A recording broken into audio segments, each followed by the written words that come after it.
Dalawang tao pero iisa ang utak at ang buong mundo ay naging playground nila. Sina Octavio at Gustavo Pandolfo mula sa Sao Paulo, Brazil, ang kambal na kilala bilang Os Gemios. Noong late 80s, nagsimula silang mag-graffiti sa kalsada. Dala ang kakaibang signature style, mahahabang katawan, dilaw na balat at surreal na mundo na parang panaginip na hinaluan ng hip-hop at folk art. Mula sa pader ng kapitbahay hanggang sa mga building na New York, Tokyo at pati mismong katawan ng airplanes, dala nila ang personal na kwento ng kabataan nila. Para kang pumapasok sa dreamscape na may halong realidad at imahinasyon.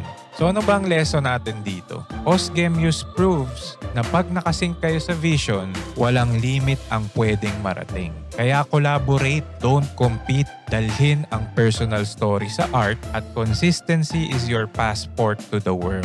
Alright, yun lang muna sa video natin ngayon. Kung gusto mo pa ng mga kwento about street art legends, follow mo na yung page ko, Mindshift with Angelo.